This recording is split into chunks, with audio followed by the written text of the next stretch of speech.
What's going on, everybody, and welcome back to the Hardwood Convos podcast here on the 515 Podcast Network. I am Brock Bierman alongside, as always, the boys, Hunter Rose and Dawson Livingston, back for another episode. It's been 2 weeks since we have last talked NBA hoops here, and we got some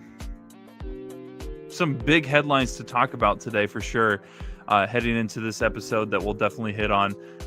But, you know, it's still weird. I'm not fully into NBA basketball season as much as I usually am in the past. Obviously, I think a lot of that probably contributes to, you know, my personal team support of like Boston not being as good as they usually are. But, you know, I'm also still kind of paying attention.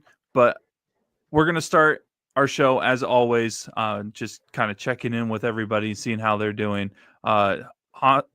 I combined both of your guys' names. I almost said Hassan. Hassan. There we go. There we go. Yeah. So Dawson or Hunter, one of you guys want to start off with your guys' how you guys have been doing since our last show? I'm not sure why you're shaking your head, Dawson. It's an NBA basketball show. Let me tell you. I go through all this trouble on Monday with the YouTube TV ESPN nonsense because I'm like, I want to watch Packers Eagles more than I want to watch Cavs Heat. But on my phone, I got Cavs Heat. Turns out I should have done the opposite and watched Cavs Heat instead of the atrocity that I had to watch on Monday Night Football. Just for me to get an update with 0.4 seconds left, Andrew Wiggins put back dunk or whatever, and I'm like, oh, there's like actually no way that the Cavs should have lost that. And then I saw the replays, and it just made me infinitely more mad that the Cavs lost that game. But other than that, doing all right. I mean, we got college basketball starting up. Cavs are in full swing. NFL's in week 11, so. Yeah, your Drake Hawkeyes are playing really well right now. Yes, sir. That's so gross. Doss, I guess, did I send either of you guys the video of the final clip from the Drake Robert Morris basketball game? So I'll have to send it to you guys after this chat, after this recording. But I was working the radio broadcast for Drake basketball versus Robert Morris. And for those that don't know, Iowa played Robert Morris in men's basketball a couple days before that and absolutely destroyed them. Still gave up almost 70 points, but we won't talk about that. But Drake goes to overtime, and for those that don't know as well, Drake's team is basically a bunch of replacement players for all the players that ended up transferring to Iowa this year for men's basketball. And Drake lost in an overtime, and the camera happened to get a Robert Morris player celebrating and taunting towards the fans. And he may or may not have showed them that they are the number one student section in the country with both hands. And I think he realized quickly that there was a camera on him. And so it was like, oh, shoot, I might get in trouble. But yeah, I sent that to a group chat of the people that we go to the Iowa State games with. And I was like, congratulations. You beat the team that replaced the team that you lost to by 70 points almost, basically, a couple days earlier. Yes, you deserve to taunt and tell people that they're number one. Now, do I have much room, given my history of telling people that they're number one on the basketball court? Probably not, but I just wanted to point out that was really my highlight over the last couple weeks since we last recorded here, especially with college basketball getting going. Outside of that, you mentioned the ESPN YouTube TV saga thing. I definitely have found ways to watch games I want to watch. What you mean by that? What you mean? I mean, I don't have. I can't. Like Adam Silver said, you know, it's a highlight sport. You know, you can just go watch the game after the game. You don't gotta worry about it. Yeah. I don't have my eye patch with me, so I can't really explain what I mean by that. But We're going to start this episode of actually covering the NBA with the new segment that we started last episode of the good, the bad, and the just absolute ugly since our last show. And in this segment, we're going to give a little highlight of something that either went well, whether it was a player performance, team performance, overall move, trade, firing, whatever it may be. Probably, you know what, for the sake of the conversation that's going to happen later, maybe not talk about the firing that we're kind of hinting at. But so a good one, a bad one, and then an absolutely ugly one is what we're kind of hinting at for things that have happened in the NBA over the last week. And Dawson, since you started our last segment, we'll kick it off with you as well. Yeah, I'm going to start off with the good. Austin Reeves kind of came out of nowhere, balling out so far, averaging 30 points, 9 assists, a steal and a half, and he's playing for the Lakers, and the Lakers are 8-3 right now with no LeBron James, playing really well. Do have their losses include opening night to the Warriors. They have a loss to the Blazers and then like the Hawks, but Reeves is playing really well. Him and Luka are averaging 67 points combined in the backcourt, which is pretty unreal. How much? I already said it. Said it. Yeah. 67? Yeah. Okay. Yeah. But yeah, Austin Reeves balling out right now for the LA Lakers in the absence of LeBron James, who is set to be back, I think, in probably 3 or 4 weeks from now. So, the bad, I don't know how much you guys have paid attention to just the Brooklyn draft class and the players that they have taken and how poor they have played this year. Like it's atrocious when you considering they had 5 first-round picks and none of them average over 8 points a game for the Nets. They have Igor Demine, the kid from BYU, the really good guard, just not shooting the ball well at all. Sub 40% from the field, sub 40% from 3. They picked the wrong year to draft a BYU guy. Right. Hold on. Let me make sure I'm getting my rookies right. Danny Wolf, who was one of their later first-round picks, not as meaningful for the rotation, just not very good at all. But just my thoughts as a whole, when you have 5 first-round picks and you don't trade any of them and you keep them all, you would think that you're going to play all of them because you're going to be bad. You're going to try to get them involved in the rotation, try to get them as many minutes as they can for hopefully them to develop. For them to none of them to be averaging over 8 points a game or 20 minutes a game is just malpractice by the Brooklyn Nets, and it's just really sad. And then the ugly, it's just the New Orleans Pelicans as a whole. Like this team is nasty. Like Boogie Cousins said on one of his podcasts that the Pelicans needed to move like 4 or 5 years ago. This team just has like nothing going for it. And I remind you, this team does not have their own draft pick. It belongs to the Atlanta Hawks next year. So this team could go, what are they, 2-8 right now? They could go 2-80 and have the best pick. It's going straight to Atlanta. So was that the DeJounte Murray trade? No. It was the Derek Queen trade. So, and I love Derek Queen. I think he's actually doing pretty good, but like, there's some dudes in this next draft class that could be really good. So, yeah. I was just telling someone in the office today, actually, who's a Celtics fan, and I'm like, he's a little upset that this team is not doing well, and I'm like, I got to keep reminding him. I was like, I think you're starting to realize, and everybody else is, how like actually important. Cringe aside, how important Jason Tatum is for that team in terms of how it moves and how it flows. Granted, I don't think even with him would they be a title contender this year. By no means, I don't think that. But the more and more they struggle, the more and more likely they can potentially grab a guy, I don't know, that might be playing for Duke right now that I think would be a great asset to them, who's averaging like over 18 points a game this year already for the Blue Devils. I don't know how many games they've actually played. I think they may have only played like 3 games, but still. The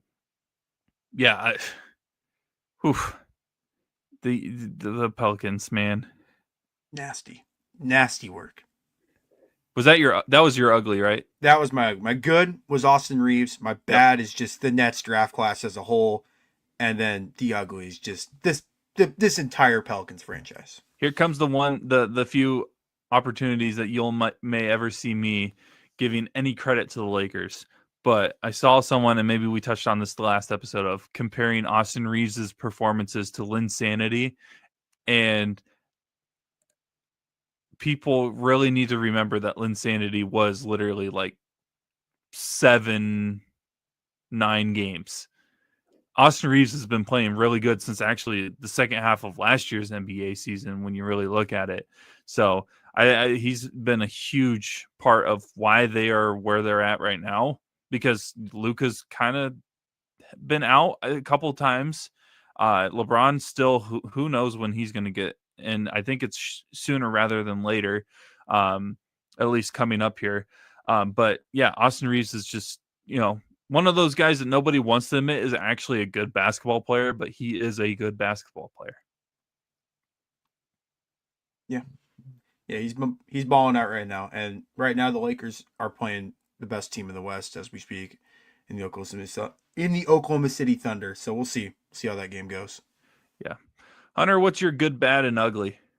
Yeah, so my good, kind of have to swallow my pride a little bit here, but I know where this is going. It's unfortunately the Detroit Pistons. They are currently seated at the top of the Eastern Conference, and it really hasn't been, like, to be honest, it really hasn't been like anything crazy impressive from them aside from their defense.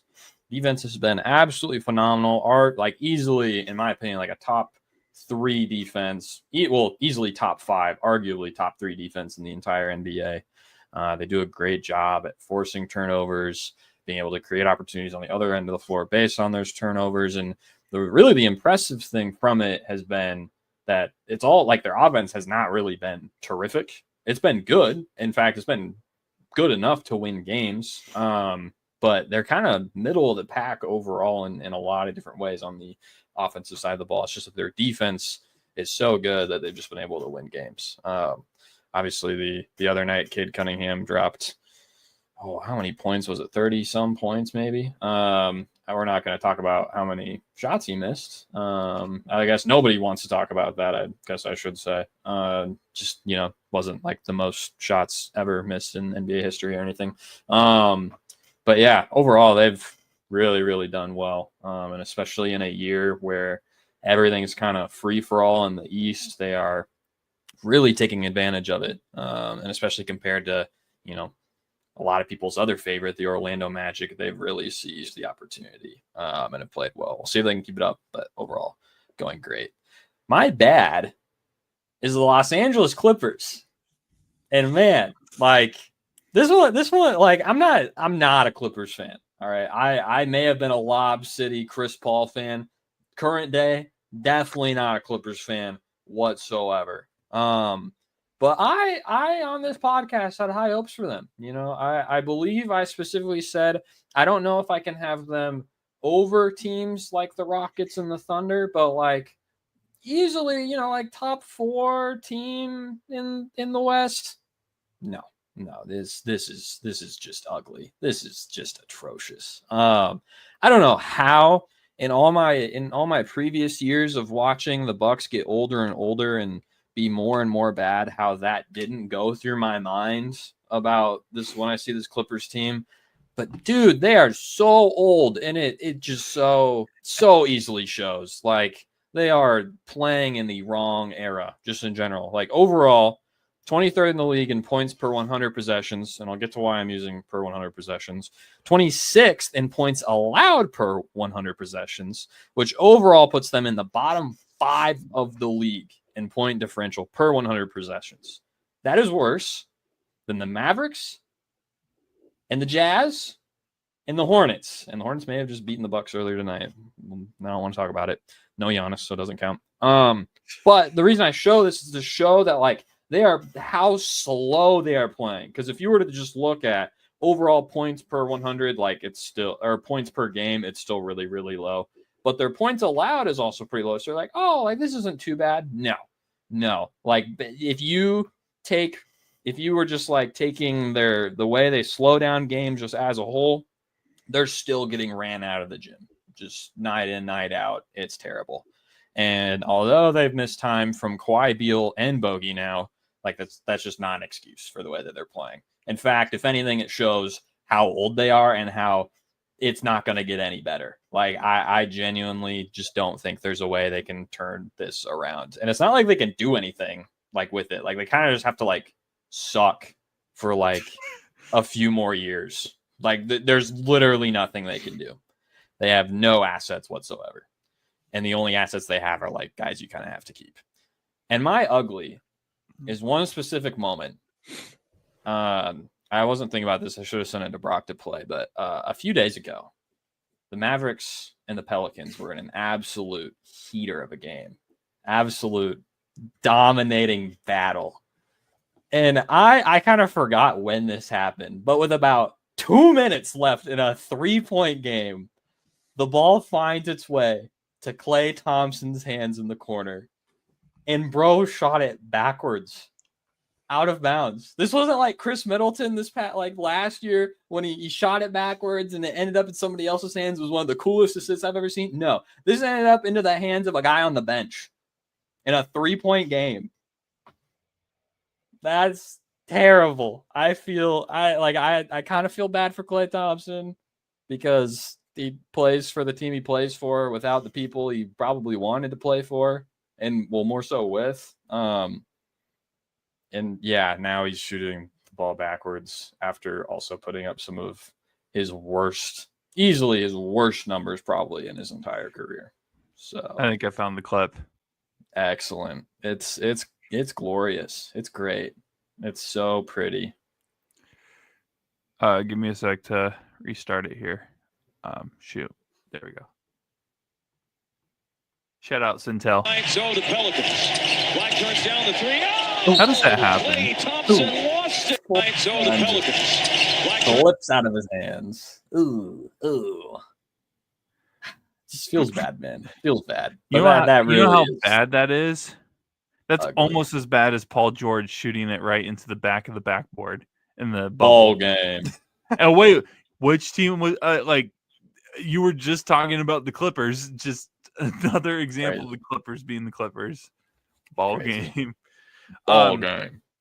My good was actually going to be the Pistons as well, just because of how they've been playing.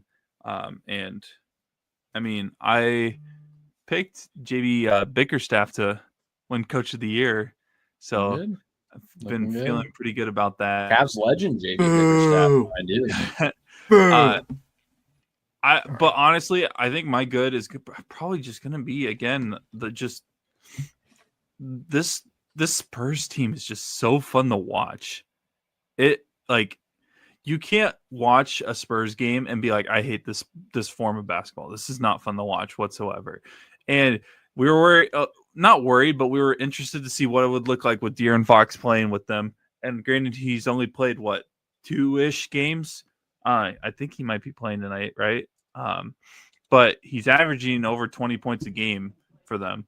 But just again, more and more impressive performances from Wembanyama and crew. And actually, just as we're recording here, saw a video of Wembanyama throwing a lob to Stephon Castle. So we have Wemby now throwing lobs to his own cards. Which, if that's a thing, we're in trouble, man. It's not if, it's when. With Wemby just being the guy, and so that's the good.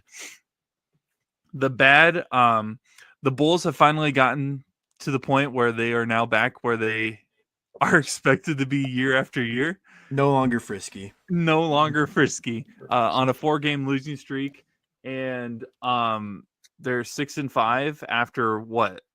Just unbelievable start. They were first last time we were recording in the East. Obviously, really, really early in the season, but still, they're back in the. You look at the rankings or the standings in the Eastern Conference. You know they already have the play-in like little dashes that you can see everything. They're right back at that 7-9 area in the play-in game, which is right where every Bulls fan should expect their team to be every single year. And then the ugly for me,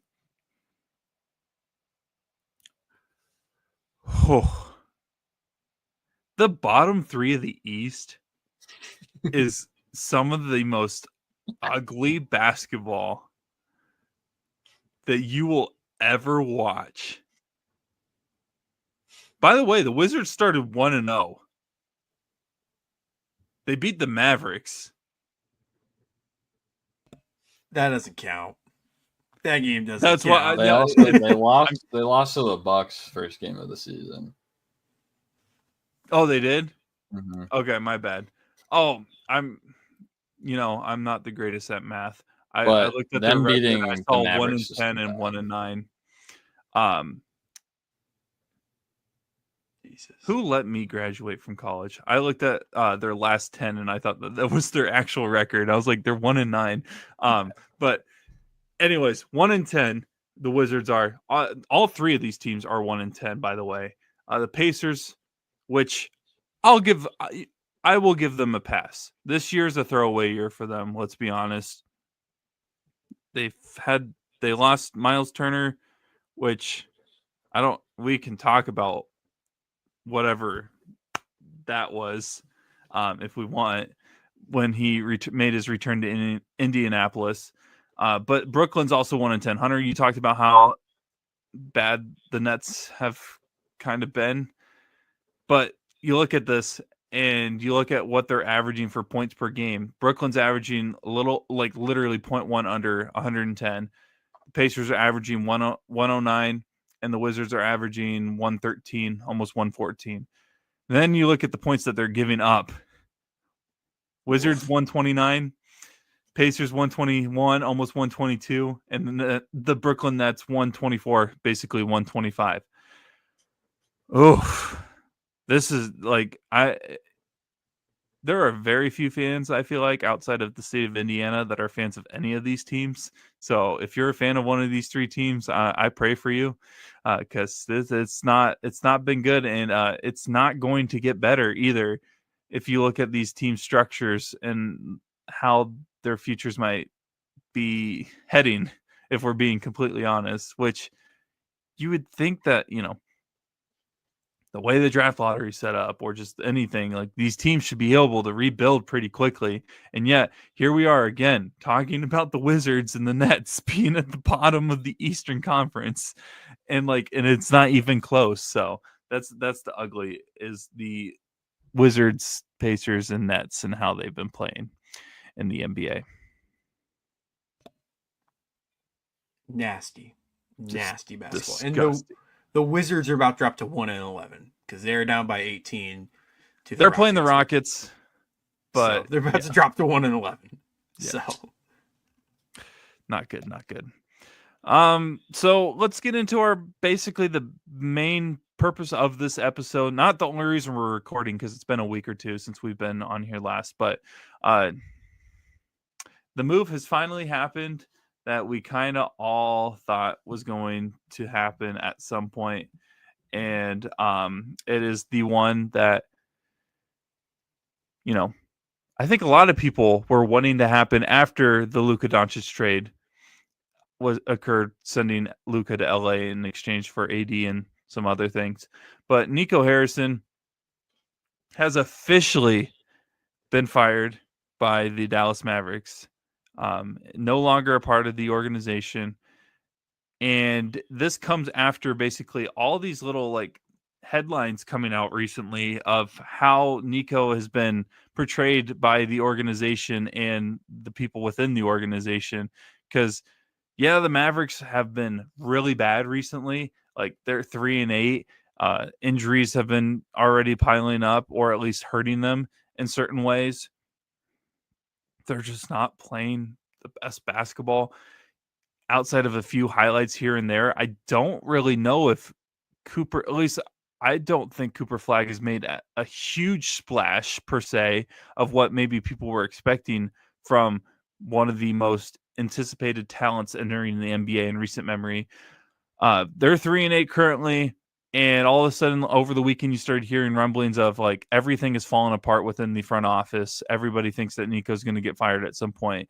Nico gets fired yesterday on Tuesday, November 11th.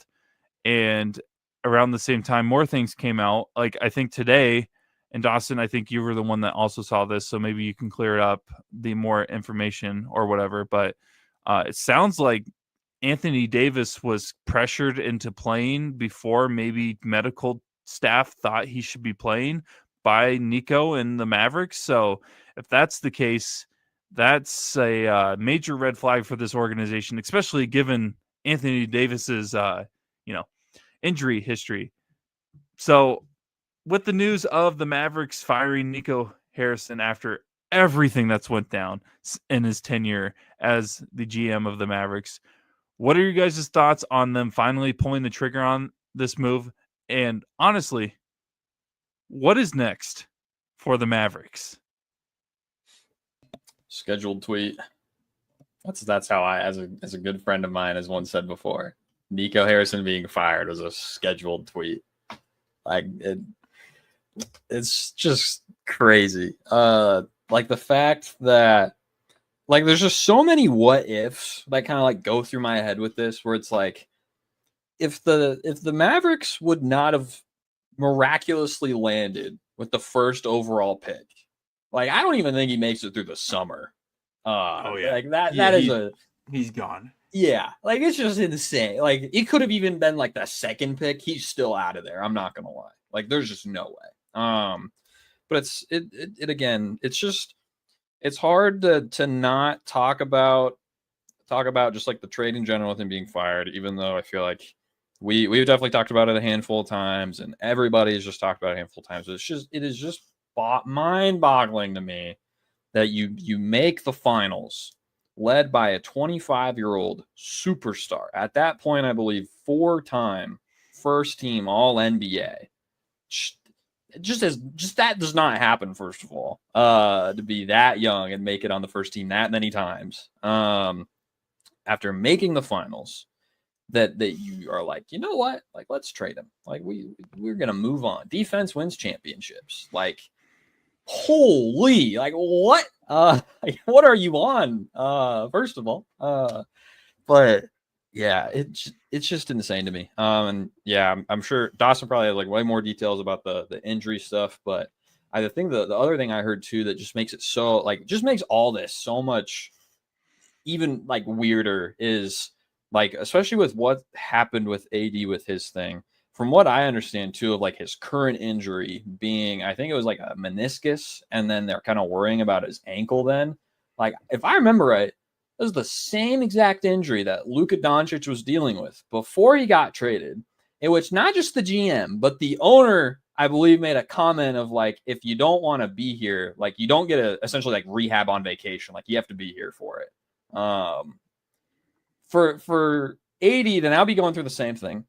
And then funny enough, especially with Luka being out of shape, now that AD they had their city uniform reveals, and AD was looking a little chunky with it being the first half of the season, not playing basketball for a little bit. Like for both of those things that now be happening, it's just so funny, honestly. Like I'm sorry to any Mavericks fan out there. It's just so funny to me. Like you can't make this stuff up. Like it just feels so wild and coincidental that all it is happening. But yeah, so what's next? I'd love to hear more from Dawson on the injury stuff before we all talk about probably what's next for them. But December 26th, 1919. Oh God. Golly. Did anything ring a bell with that? Mailman it's really and random, plumbers? but I got a point with this. But anything? Nothing? No guesses? All right, so that was the day that Babe Ruth was traded from the Red Sox to the New York Yankees for $100,000. Objectively the worst superstar trade in the history of professional sports. February 1st, 2025, top that. It is utter malpractice that we now sit here, 9 months after the trade went down, and our feelings of the trade have not wavered whatsoever. It has gotten worse by the day for the Dallas Mavericks. Your whole mantra, Nico Harrison, was, again, like Hunter said, defense wins championships. Which, if I'm not mistaken, to Nico's credit, I think the Mavericks are like a top 5 or a top 10 defensive team in the league. But when you build a team around Luka and then you trade Luka and then you have no one to handle the ball because Kyrie's hurt and you just have a bunch of guys that don't know what they're doing on the basketball court, offense gets pretty hard, it's crazy thought. I know. So I think the Mavericks are the third worst offense in the entire NBA right now, which is a crazy stat. They're the worst scoring offense in the entire league right now. They only score 107 points a game. So it's crazy. There's I could dive into this whole Nico Harrison thing, why he got hired, how he even got this position.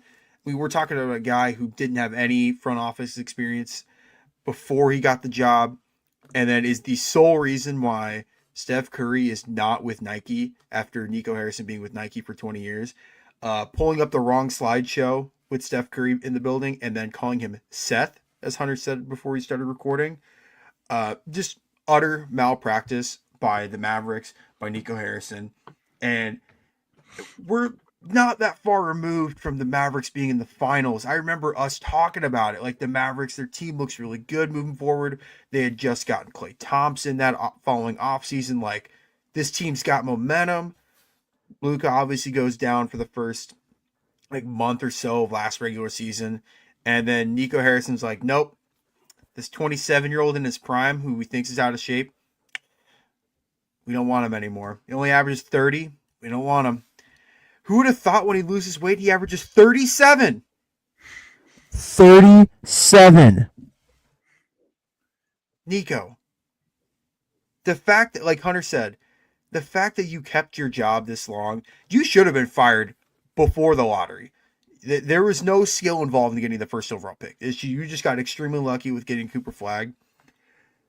The fact that it has taken this long for this move to happen, I'm glad it happened. Mavericks fans can rejoice, but they still have to live with the fact that there's just no Luka Doncic in Dallas anymore, which is crazy to say. That big man, Anthony Day-to-Day Davis.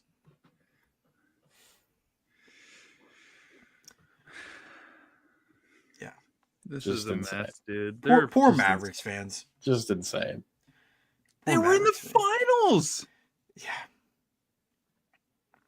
In the finals. What's so crazy, my last thoughts, and then I'll hand it off to you, Brock, is there's some legit trades that Nico made that were objectively smart trades and good trades. That Kyrie trade, trading Dorian Finney-Smith and Dinwiddie and a pick to get Kyrie, was an awesome trade. They bought low on Kyrie. Kyrie ends up balling out next year. They make the finals. They just run into an absolute buzzsaw of the Boston Celtics that no one was beating that team that year. That team was absolutely loaded. And for them to not run that team back one more year, I still wonder about that, because that team was geared up to make another finals run. It objectively was. If we would have gotten Luka on the Mavs with Shea and the Thunder in the conference finals, that would have been absolute cinema. But instead, Nico Harrison's like, no, I don't want the fat man on my team anymore. We're shipping him to LA. So.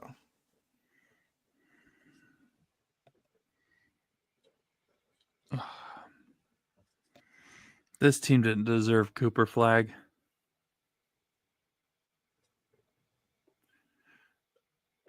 Dude, this is just so bad. Again, they were in the finals against a very good Celtics team.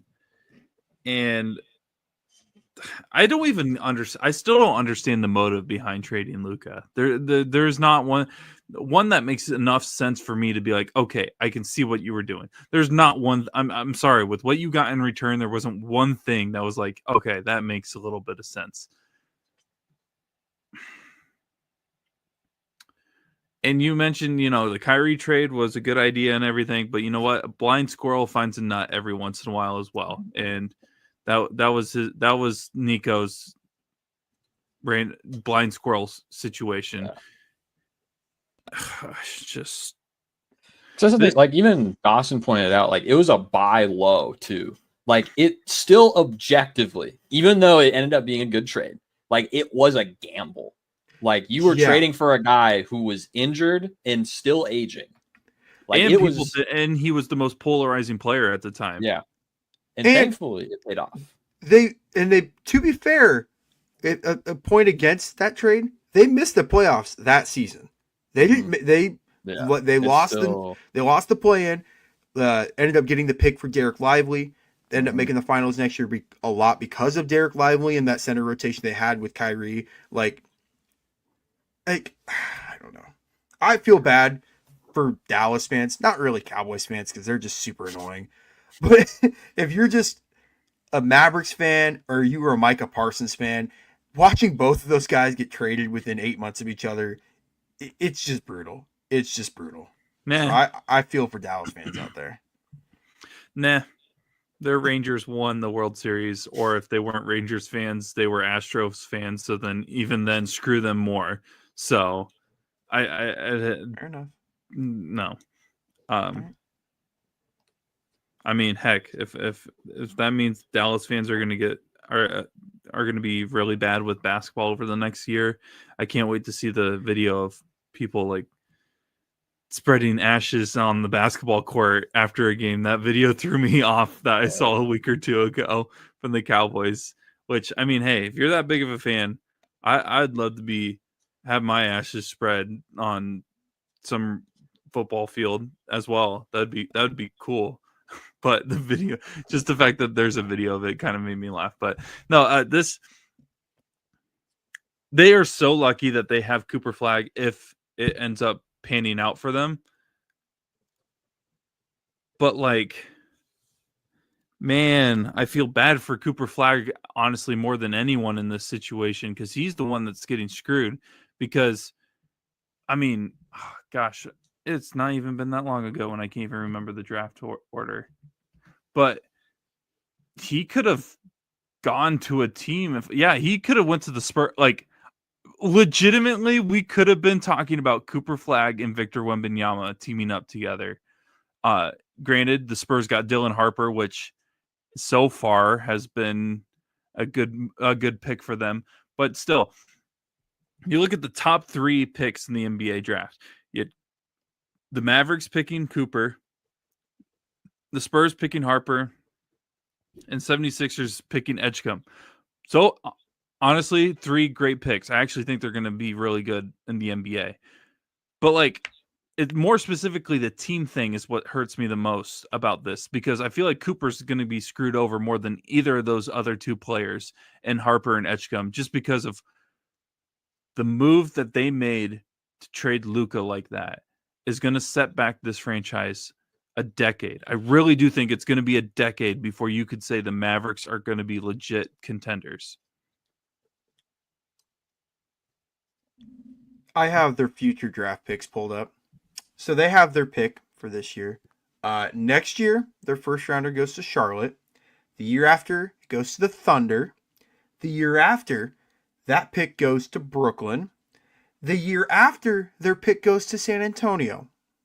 So after 26, they don't have their own first round pick.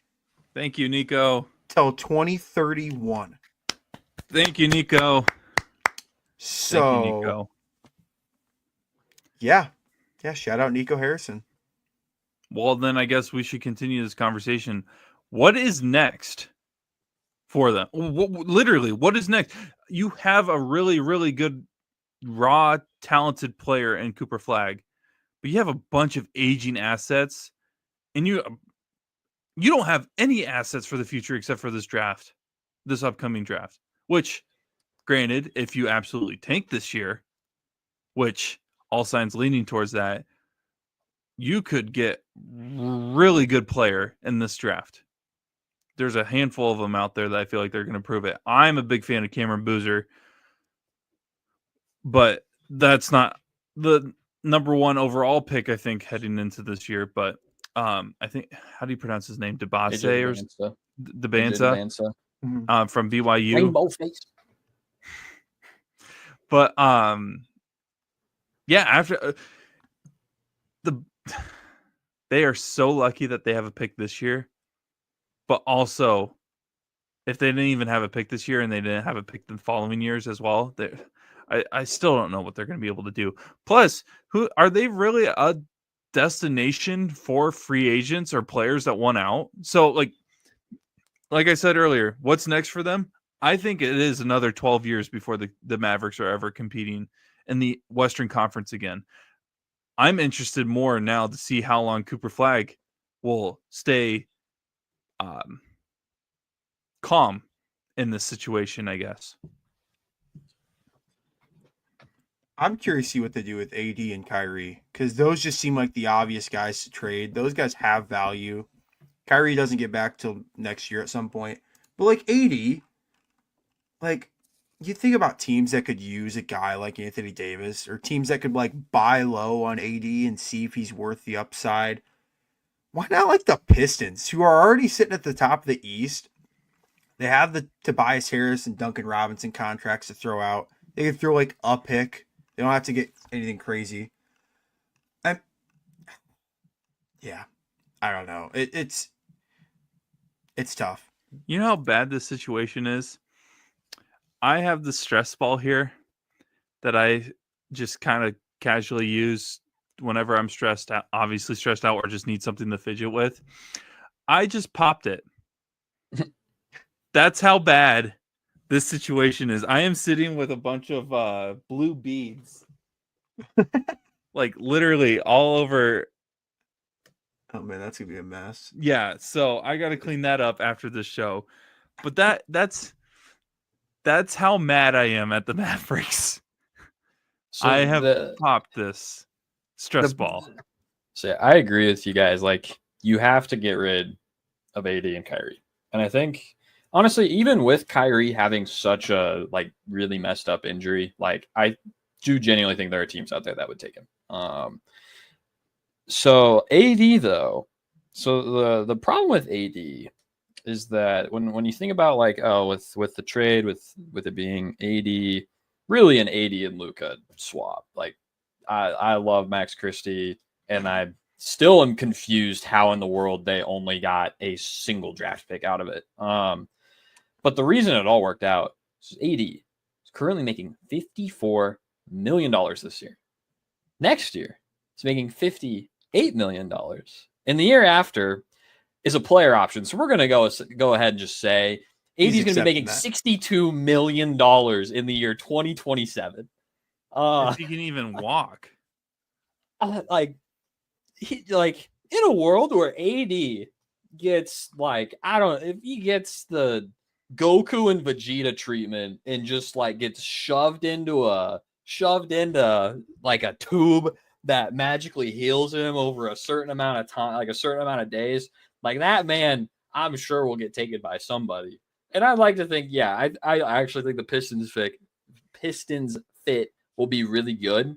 But holy, that much money to a man who is now wearing goggles, mind you. Like his eyes aren't even safe anymore. I just don't know how in the world you move on. I think the other value I could see, like, again, he's still not great. He's another buy low guy. And I just said he was my ugly, but I'm sure some team out there, Klay Thompson, the name Klay Thompson has value in the same way the name Anthony Davis and the name Kyrie Irving have value. I think another guy that's thankfully probably not sell super high, but he's coming off a 30 piece, I believe. Like Najee Marshall is another guy I feel like you have to split from. I mean, PJ Washington's still 27.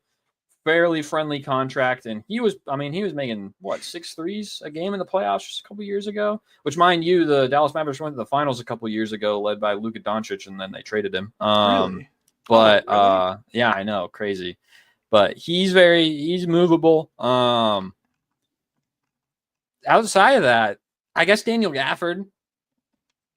That's it. That's really it. That is, I really believe about it. I guess you could argue Max Christie could get thrown in somewhere again, kind of like how he got thrown into another trade. But that just shows like there's a bunch of afterthoughts on this team and a bunch of guys that are extremely, extremely expensive. And I think that also points back to, like, again, Nico was the problem, right? There's got to be new owners, right? Yeah. Like, I think, thankfully, them firing Nico and the statements that have been put out regarding like Anthony Davis's health and just the trade in general, I think do show a new direction with ownership and how they're thinking about the team. Because if I remember right, the like family that owns the team now, like the majority owners, like they have nothing to do with basketball. I think they're just investors, like in their actual career. So you got to bring in a new GM that actually knows ball, was not a Nike executive that botches presentations. But still, like there got to be new. Like you can't have the same owners still. Like you got to just clean house somehow, some way. I don't know. I will say though that like the one person I felt like that was an owner that had a lot of, whether you liked him or not, had a lot of great moves in terms of building that franchise up, has no majority stake in that team anymore, and that's Mark Cuban. So you could almost, you said, Dawson, you said he sold his majority stake in 2023. Granted, they did make the finals that year, but you could almost link to the downfall of the Mavericks and link it exactly to Mark Cuban selling the team. I think he got out because he knew something. You want to know how bad the Mavericks are? Like, they're screwed. Like, I, just for the curiosity of it, typed in Anthony Davis trades just to see what the internet's got out there. Just, because I haven't really put too much thought to it, but now that I'm thinking about it, it's like, yeah, Davis is probably going to get traded. Do you want to know what the first team they suggested is? The Sacramento Kings. And it's just like, what are we doing here? I mean, it fits exactly what Sacramento wants. What are we doing, guys? Like, this trade says Davis for Zach LaVine, Keon Ellis, and a pick. Like, if this is where we're at with Anthony Davis trade value, you traded Luka Doncic for Max Christie, Zach LaVine, and a pick. Like, what are we doing here? That is such a Kings trade, though. That's so funny because they would do that. And that would ruin Hunter's Sabonis prediction. And then the second team is the Bulls. So yeah, that's another team that would definitely do one. So Hunter, you predicted that Sabonis would end up in the East, right? Dude, he'll still end up over there. They'll still clean house. No, but if he was part of that AD trade. Oh, if he's in the AD trade, yeah. That's true. No, yeah, I don't know. Like these teams that are listed on this website, like it's the Kings, the Bulls, the Raptors, the Hornets, and the Pistons. Like, what are we doing here? I just can't believe that we're here. I guess I can't say that. I knew this was going to happen. Everybody knew the Mavericks were going to fall apart, even with the Cooper Flag situation at some point. It's Nico at the end of the day. I can't. It's not to like take up. This is definitely the bulk of our episode, but I guess I see two frames of thought. They asked this on the Numbers on the Board podcast, and it had me thinking about it. Because I honestly lean more one way, but I'm interested to hear what you guys think. How appealing is it to be the new Dallas Mavericks GM? No. Well, it depends on where you're working already. Like if you're working for another team, like not as a GM, but like as just a person that may be involved with trades and stuff like that, you would have an idea of what the value is for the players that will probably end up getting traded right now. And if there isn't a much of a market for AD, for Klay, for Kyrie, for anyone else, I'm not that job has no appeal to me. I But just thought, I don't know. when's the last time a GM has gotten fired mid-season? You see coaches get fired mid-season, like it just doesn't. When's the last time a GM has legitimately gotten fired? Because this just it's another thing. It's like you're the Mavs. You already knew, like, you couldn't have expected this season to like be 8-3. Yeah. Like, Yeah. you had to know in the back of your mind, like, yeah, we're probably gonna suck. That is like one of the other what ifs is like why now? Like there's no way the owners were like 11 games in that he gets 11 games to figure this out. Like there's no way. Well, maybe they're wanting AD and all of them gone, and he doesn't want to. Maybe that's why, like before, like I was like, there might be like a like 30 for 30 like on the trade or something. There's just gonna be a 30 for 30 about like this, just the Mavericks in general at this point. What if I told like, you there's so much?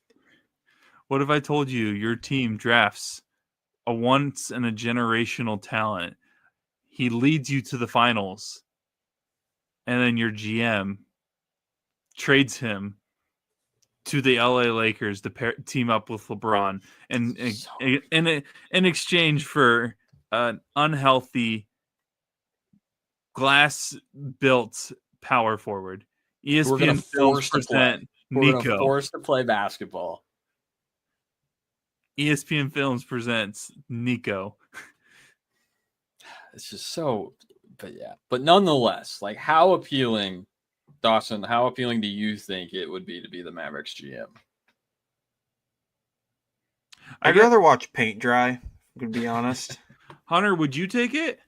So, okay, that's where so when I, like, my gut response is like, but like at the same time though, like you are on one hand, like point one, you have the youngest player in the NBA with extremely high upside. On the other hand, everybody's going to love you because you're just not Nico Harrison. Like you can do no wrong at this point. You can only fix the situation. There is no it's downhill in terms of like team success. There's no wrong decision you can make besides trade Cooper Flag. And that'd be really funny. Oh God. Why would you even put that in the air, dude? There's no way, right? Like that is the only possible way like you could actually mess up more. That's it. I guess if you traded I was gonna say if you traded their last two picks, like the 31 pick and the 32 pick, then like that, like your bar though is so low. It's so unless you're like I don't know Nick Harrison, like you probably won't make that mistake. Yeah, I guess I don't know. I will say out of the teams that I feel like are in similar situation with the Mavericks of like they have no hope, I probably would take the Mavericks. Like if you compare them to the Pelicans, the Kings, the Jazz, the Nets, the Wizards, the Hornets, I'd probably take the Mavericks. I think I have a good comparison. Would you rather take over the current Dallas Mavericks? Would you rather take over last year's Phoenix Suns team, like at the very end of the season? Mavericks. You think? Yeah.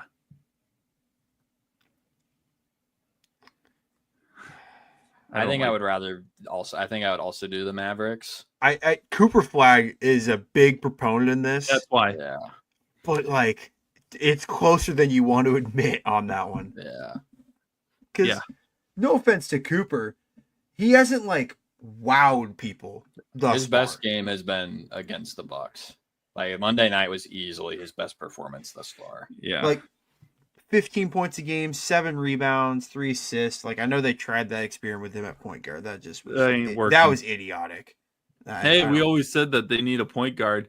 Maybe they do trade Cooper to San Antonio for one of the 3-point guards that are just sitting there. Maybe they trade for a guy like Luka. Dude. See, now I don't want that. The fact that you even said that is like then Luka will get hurt and then Cooper Flag will turn into like the guy that we all expect him to be. I think Davis gets traded back to LA. LeBron goes to Dallas. He just Oh my rides his God. career with the Mavericks and Bruh. just hangs it up after this year. Anthony Davis for LeBron James and Bronny James. I will Says say, no. when I Play used with Kyrie one more year. when I used to do a bunch of NBA 2K simulations and stuff like that, Memphis and Dallas was like two places for some reason that LeBron always ended up at, which made no sense to me. Like in free agency, I'm like, out of all the teams, why Memphis and why Dallas? But whatever. I knew 2K was fake when he ended up on the Jazz in free agency. I knew something was wrong. I knew it was fake when I did a fantasy draft and the Celtics drafted LeBron. Like, come on, let's get some realism in there. Is there really anything else that you guys really want to touch on this episode, or we can push it to next week if needed? We had some like the NBA Cup's already started, so we got some games looking into that. So the courts are ugly. Yeah, they God, always so are. bad. They I will always say the are. city of jerseys this year, and maybe that's something we can do next week is kind of look at all of them and give our thoughts on them. I thought they were okay. I think the Bucks actually aced both their court and their uniforms for the first time in NBA Cup history. Which, by the way, if you want to talk about tradition, if you want to talk about a blue blood of the NBA Cup, let me remind you, the Milwaukee Bucks are like 17-1 in NBA Cup play. This is the heart. This is the heart of the NBA Cup. And we do not lose. All right. We're winners here. Okay, now I need to know, was it Indiana? Yes, it was Indiana, Brock. Okay, I remember that. That's great. I forgot. I was like, wait, who was it? And then you looked at me and I was like, okay, it's either Boston or Indiana. So I had to guess. For the love of the game, the Milwaukee Bucks, Darvin Ham, and Taurean Prince are the true essence of NBA Cup pride. I need Darvin Ham to beat the Lakers in the NBA Cup. That would be great. It'd be electric. That would be electric. Yeah, I don't know. I can't think of anything else after. Where are we at with the Cup? Oh, only like 2 games in? Okay. Yeah, most teams have only played one. So it's okay. Like, hey, you know what? I'll get like something that we can. We'll end on a little a nicer note and give some credit to a team that we used to kind of clown a little bit for being a little disappointing. But you know what? Shout out the Portland Trailblazers for being you know. Portland Trailblazers. Let me tell you, the Portland Trailblazers stock was never higher than last Thursday night. Oh, it was electric. I was so excited. I saw that. I was like, oh my gosh, this is amazing. This is amazing. Did you sell any of your stock when it was up that high? No, we're keeping it. We're keeping it. The stock is not fulfilled until the end of the season. I like it. I like it. Hey, dude, they're not that like. I don't know if I see them defensively. Yeah, I don't know if I see them being like a future like team, like star team or anything, but like they're not bad. Yeah, this year, let me tell you.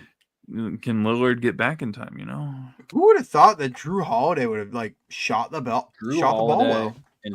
Literally, Boston and Bucks fans could have told you that Drew Holiday is always good for the first year on the new team.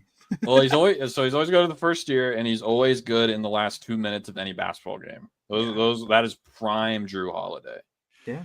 Just hey, and then shout out, Chris Murray, man, averaging 5 points a game for the Blazers. Yeah, shout out, dude. Maybe he can get a contract just like his brother. There you go, Kings. Get the Murray brothers together. Get the Murray brothers together and trade for AD. There you go. I just fixed your season right there. That's something. I can't believe that. We didn't even get to the John Morant situation, which we can hit on next week. That thing's going to be going on for a while. Forever. Yeah. Does John Morant get traded before our next episode? Let's find out. Well, Hunter will make a post if that happens. He'll have to do that for us. But yeah, we'll be back next week potentially. I think we'll try to get at least one episode, if not 2, in before Thanksgiving. But for Hunter Rose and Dawson Livingston, thank you for tuning in to this episode. Make sure to like, subscribe, follow, whatever you can do to help support us. We appreciate it.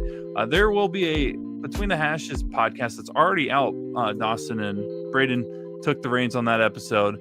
And I think you guys talked, I'm assuming, about the New York Giants actually firing coach. A lot of firing talk on this episode. Yes, sir. Thank you for the salutes, guys. But Captain. again, for Dawson Livingston and Hunter Rose, I'm Brock Bierman. We will see you next week.